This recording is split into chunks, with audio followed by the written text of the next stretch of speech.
So I want to do this video for what I think is an increasing number of people that are in absolutely good faith, meditating, they're reading the books, and they become very frustrated because it's like nothing's happening. I still have work stress. I still have this thing and, drama.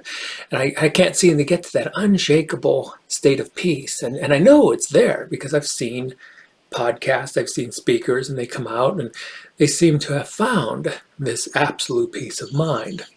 Well, I want it. Why can't I get it?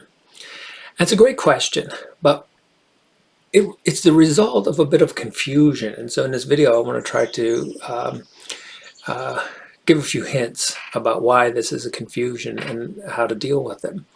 So imagine you're in a work situation. You get this email from work, and it's like 6 hours of paperwork and dreadful stuff. Imagine whatever you don't want to do at work, and you have 6 hours of doing nothing but that. But then you read the email a little more carefully, and then you recognize that this isn't even my job. In fact, I was just copied on this. I don't have to do any of it. That's exactly the position the thinking mind, the ego, the self, that's the exact position the self is in when it comes to this problem of enlightenment. It thinks it's its job. It's going to get all stressed out. But it's not. And so imagine there are two doors. And imagine you're this pure awareness or whatever you call it beyond the thinking mind. And you have, again, one door that is the human adventure. This is the hero's adventure. And if you read Jung or Joseph Campbell, The Hero with a Thousand Faces, there are elements that make the adventure an interesting one. But there's no way to really get the adventure without some of the negative qualities of suffering and stress and thinking. So you have, the whole point of the hero's adventure is a strategy. There's some way out, and the odds are, the odds can never be good. I can't imagine like Han Solo out there and like, well, the odds are 75% chance we're going to make it. I mean, it would be boring. It's not an adventure at all. So you have to make the odds 1 in 10,000, like almost impossible.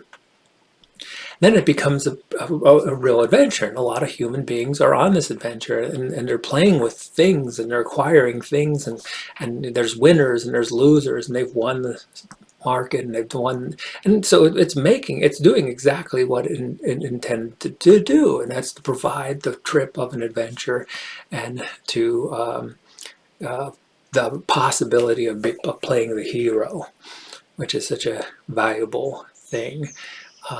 While you're in the play. The problem is that this door doesn't lead to the other door. You can't think your way into enlightenment because it's the very process of non-thinking that defines it.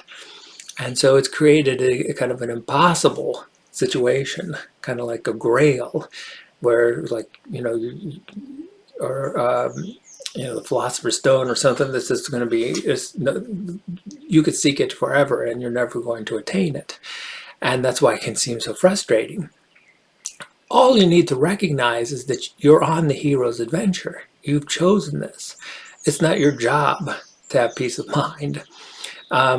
When you're ready, when it's ready, whatever phrases you want to give, you'll change the decision and you'll go over to the other channel.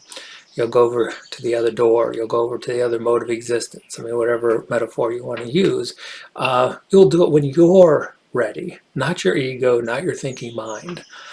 The thinking mind can't get itself out because it is what defines that choice in the first place.